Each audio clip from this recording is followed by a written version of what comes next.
Welcome to our Devil. Today we are taking a look at r/am I the antagonist.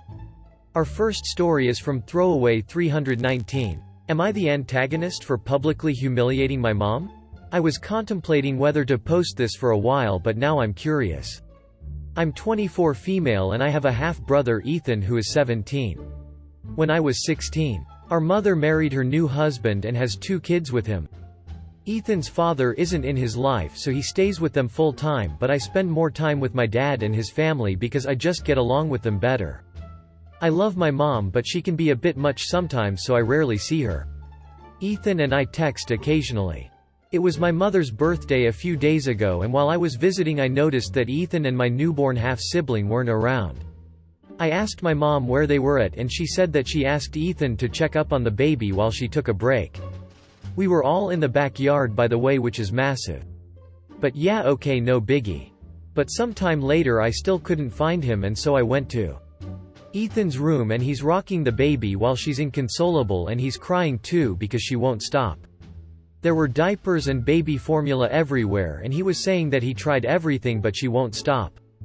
I managed to calm them both down somehow and asked Ethan why he didn't just call someone for help. He said that he's usually really good at this and mom makes him take care of the baby all the time, so he just panicked. He then told me that he helped out with our other half-sister when she was a baby as well and still takes care of her. I was really upset. I mean, yes, there's nothing wrong with needing a break, but Ethan's a 17-year-old boy. He's not a father or a mother, but apparently he takes care of our half-siblings more than our mom and stepdad. I walked up to my mom while she was talking to a group of people and basically told her that I can't believe she's dumping all her responsibilities on Ethan. She knew what I was talking about immediately and told me to relax and that Ethan likes it, blah blah. I told her that while she was out here having a blast, her son was sobbing in his room because of how overwhelmed he was. She got really red and everyone went silent, which was awkward, but yeah. I later got a call from my mom saying that she respects my opinions on this situation, but that I didn't need to publicly humiliate her in front of her friends and coworkers. Apparently, her boss was there too, and he's being very cold to her. I just can't get Ethan out of my head. Am I the antagonist? Comment by C. Torton. Not the antagonist. Good on you for defending your half-brother. Being forced into a parental role, even if he, in part, likes it, isn't okay. He's at a point where he feels like he can't ask for help from the baby's actual parents. That is a huge problem. Calling her out in public may have not been the most kind thing to do. But it forces your mom to actually address the problem. Because now other people know about it. Comment by Beyond 665. Not the antagonist. You did a good job making it public. So she can't try get out of it later. Saying you were making things up. Comment by Curious Penguin Socks. There will always be a better way to handle things depending on who you talk to. Could you have waited to tell her? Sure. Would she have listened? Likely not. Sometimes the court of public opinion is what people need to wake up. What she is doing is called parentification, and it's not healthy to do to children. It steals childhoods. Creates rifts. It's just abusive. I'm going to say you are not the antagonist. Mainly because poor Ethan was sobbing and doing his best and is the nanny apparently. Thank you for standing up for your sibling. I know it can be hard to do that, but I know he appreciated that. I'm not sure where you can go from here. Maybe find articles about parentification and show them to your mom and stepdad. If you have a good relationship with your dad, talk to him about what you witnessed, what you did and her reaction. Let him know you are worried and not sure how to help Ethan. I wish you all the luck op. Our next story is from Tattooed Noob. Am I the antagonist? Am I the antagonist for getting mad my artist hid their initials in my tattoo? This is a short one. Names changed for privacy. I went to a tattoo shop in my area with a photo of the tattoo I wanted. It was one my dad had gotten to honor my past grandfather, whose father also had it. But the point is, it was important to me that the tattoo looked exactly as it did in the photo. I get to the shop. I explain everything. I pay. Get the tattoo. And we're done. I think it looks awesome. Everything is great. Until a few weeks later when I show my great-grandmother the tattoo. She's static. Grabs my arm to look at and compliment it. Then asks, "Who's AJ?" I ask her what she means. And she points out on the tattoo where the initials A and J or maybe T were hidden into the tattoo. I'm instantly pissed. As my artist's name is Alice Trevor, she tries to assure me it's no big deal if I hadn't noticed it till now. But I still reached out to the artist, sort of irritated. They told me the style of art I got is called traditional and it's pretty trad for all artists who do that style to do it. I demanded a partial refund and they refused. So I complained to the owner who made the artist give me a full refund. Now the artist is running a full smear campaign, talking about moving shops, and all kinds of crap. My sister says I'm an antagonist for pushing the issue. But I feel like, at the end of the day, I told you exactly what I wanted and you didn't do that. Am I the antagonist? Comment by a deleted user. Comment by Ruby Female 0x. Not the antagonist. I remember there was an Ink Master episode where someone had a piece with a clock face and the artist put their time of birth on it as some kind of signature. The judges ripped him up for it. Same basic principle. Tattoo artists shouldn't be signing a tat in any way without first discussing it with the client. Your artist definitely shouldn't have done this since it was a particularly meaningful design for you. Comment by O Potato. Our next story is from AITA feeding neighbors. Am I the antagonist for not wanting to buy my neighbor's groceries?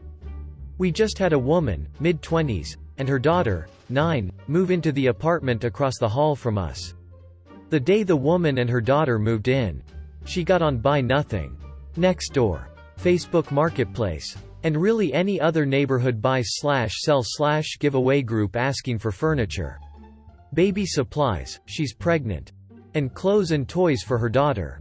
Her daughter went to the same summer camp as my kids, 9 female and 11 female, and after she started there, they conveniently had a food drive for their disadvantaged campers. My kids have been going there since they were 3 and they've never had a food drive. Then when school started, she got on the parent groups and asked if anyone would be able to drive her daughter home from school and watch her for an hour until she gets home. No pay was mentioned. My husband pressured me to say yes because she's friends with our girls and she's in the same class as our younger daughter so they can do homework together. That hour turned into 2 and she started having dinner with us almost every night. Then the girl told my husband she doesn't think her mom is eating when she has dinner with us. That day we had a lasagna big enough to feed all of us twice and he sent the leftovers home with her. Then he started to send all of our leftovers home with her.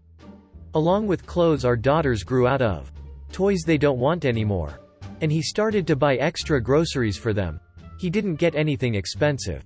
Just things like milk, eggs, store brand cereal, fruits and vegetables, and sometimes meat. It started adding up to an extra $40 to $50 a week just for them. He also started helping them around the house. I eventually told him to stop sending the leftovers home because I take them for lunch and sometimes the kids also take them. So not having the leftovers is costing us extra money. Plus the $40 to $50 a week should be spent on our family, not the woman across the hall. He said we can afford it and they need it much more than we do, and I said we already do more than enough for them, acting as a free daycare for her and giving her daughter dinner 5 days a week. He called me selfish, jealous, and cruel, and now I want to know if I'm the antagonist. Comment by Snazzy Susie Q. Not the antagonist. This whole thing has spiraled out of control. Helping to feed a child and pregnant woman is one thing, but you are picking up her daughter from school, babysitting her and feeding her. Your husband is sending over the leftover food without asking if your family was going to eat it. He is buying her weekly groceries and now he's doing handyman services for her. He pressured you to do the babysitting for free. And she will not speak to you directly. What's the plan for when the baby is born? He's going to buy formula, diapers, wipes, supplies, clothes, etc. He going to buy her a crib and car seat? You are going to babysit for free? He's calling you selfish, jealous and cruel. Sorry, but I personally think got drawn into the poor single pregnant lady who has no help. She really played into it and they are sleeping together. If they aren't now, they will be after the baby is born and he has to help her since she has no one else. Activities. If it was just food I would say why. But this is way more than just helping out with food. Time for some hard boundaries. Comment by Imithro. Not the antagonist. I'm with you. You guys are already watching her child for free and feeding her. Which is super generous. The extra groceries aren't extravagant, but your child also needs a college fund that money could be going into. How has this woman thanked you for this free service you're offering her? Has she helped out around your place or expressed extreme gratitude towards you? Has she watched your child in return when she's available? The pressure from your husband to put food on their table seems strange. Is this in character for him? Does he often take in strays? Or is this out of character? The accusation that you're jealous seems particularly strange coming from your husband. I'd be curious if your husband is attracted to this neighbor or if there is something going on there. Who is the father of this woman's current bun in the oven? Comment by BKLYN Peter. You don't have a lady across the hall problem. You have a husband problem. He's bullying you over things you should be deciding together. I won't jump to the conclusion that there's something inappropriate going on. But it seems like your husband is at minimum getting off on being a white knight for a single 20s woman who isn't you. Not the antagonist. Our next story is from O+. Am I the antagonist for telling my son's father, never mind, and that he isn't meeting his kid? My son is 12 and his father has never met him. We had gone to court when my son was like 1-ish and he, at that point, said he wasn't ready to be a father and ultimately wanted nothing to do with our child. I was awarded visitation at my own discretion and child support. Well, last year he had reached out completely random on FB and said he was ready to meet our kid and said that he turned his life around and regrets every single day of not being here. At this point he spoke to our son, but in the end my son decided he wasn't ready to meet him yet. Not a big deal. Really. I mean, his father was pissed and tried blaming me at first but later dropped it and we hadn't heard from him since. Well, he just reached out again about a week and a half ago and at this point my son was ready to meet him. We made a plan and everything was great. He was being super attentive and checking in every single day. He appeared to be really involved and everything was truly great.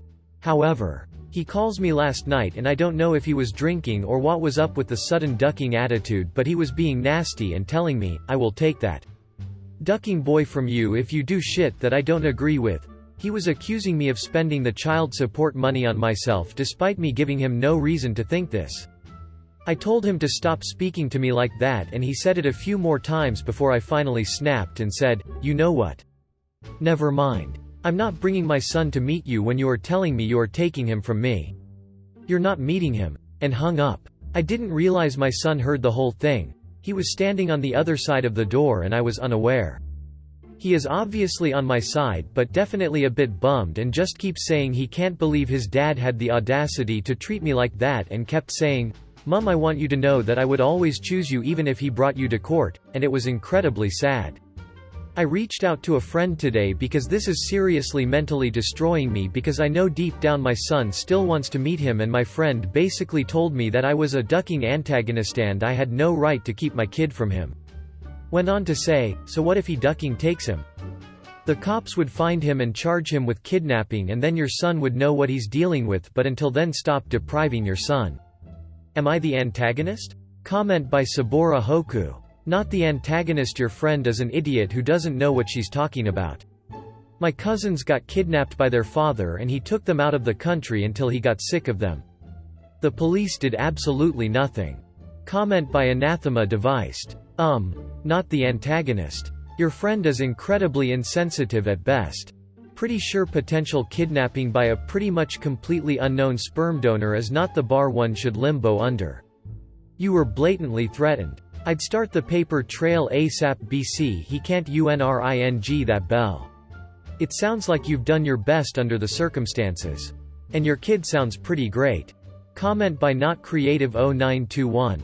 Not the antagonist. I will take your child from you is, in my opinion, the most threatening, most terrifying set of words one person can string together and spout off at another person. I have watched amicable separations become nasty, contentious divorces over those words. I really feel for your son. It sucks so bad that he heard it go down like that. It sounds like you are not in the US, so I don't know how the laws work for you. But if you have visitation at your own discretion, does that mean you have the opportunity to take advantage of court or authority supervised visitation? I would never allow this guy unsupervised time with your son. But if your son eventually decides he wants to know his father, I wonder if that is an option. Our next story is from Miss Lost 1023. Am I the antagonist for making my 7-year-old go to Alcoholics Anonymous? I, 31 female, have an amazing son, almost 8, who is incredibly sweet, well-mannered and inquisitive. Although, I guess most parents think of their kids that way. I quit drinking about 2 months ago and have been adamant about doing the AA program correctly, 90 meetings in 90 days. Sponsor. Daily readings. Therapy. Etc. I really want to be a good mom and make up for my bad decisions when I was drinking. I never harmed him or put him in danger, but I just wasn't present and am remorseful about my drinking past. The problem is that I'm a single mom who works full-time and I live in a small town. Because it's small, there aren't a lot of options in terms of AA meetings. So the only one I can really attend is the 5:30 based on my schedule and my son's. His father has him part-time. So on those days, I can attend meetings by myself, but on my days I have to bring my son. I don't have anyone to leave him with, and babysitting wouldn't work because nobody wants to babysit for just 1 hour. It doesn't financially make sense for them. So, I take my son to meetings. Naturally, he isn't too thrilled when I have to. Before you suggest I could do Zoom meetings, I really don't get anything out of them. I like the in-person connection and atmosphere. My ex, who has never taken my alcoholism seriously and has never actually attended an AA meeting, says I'm tough for exposing our child to that kind of atmosphere and those kinds of people. The truth is, those people are what have saved my life. They are so sweet and good with my son, and while sometimes the subject matter can be a little adult-ish, we mostly talk about how to be better people and live a spiritually sound existence and to help our fellow man.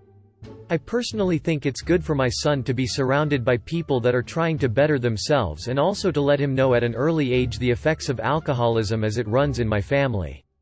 But maybe I'm tall and way off the mark and am doing more damage than good. I would just like outside opinions that aren't emotionally connected to the situation. Am I the antagonist for taking my 7-year-old to AA meetings with some of the topics that are addressed? Edit. I super appreciate everyone's responses. It gave me a lot of insight. Admittedly, I didn't really think about how other members may feel about having a child there. I was mostly thinking about the comfort of my son. I will say that the group is all old-timers that have years of sobriety and largely just talk about service work and how much better their lives are. But, as many have pointed out, the presence of a child may deter members from talking about serious subjects. So I'll either just give my kid headphones and a tablet to play with, something I usually hate doing, but I guess I'll just have to suck it up, or do Zoom meetings when I have him. Again, thank you for all of the input, even the people that were incredibly harsh with their verdict. Comment by Fuzzy Constant. Info. Are you able to give him a screen and headphones so he doesn't hear stuff that he shouldn't be hearing yet? Comment by Melmoth Milton. I'm not comfortable calling you an antagonist over this because you're between a rock and a hard place. But yes, it's inappropriate subject matter for a child. It might make other members feel they can't speak their real experiences, meaning they cannot get anything out of the meetings. The topics often cover abuse, death, etc., and that's not appropriate for a child. It will not be fair to other members. Or your child. AITA. People often tell their stories of the worst times in their lives. These topics are unacceptable for a child. And unfair to the other members. Op. You have to find a babysitter or do Zoom classes. Do not take your child. It's not fair to anyone to bring him. Edit. Cheers for the awards. Lovely humans. Thank you for watching. If you enjoy this video, smash the like button, and subscribe to our Devil. See you in the next one.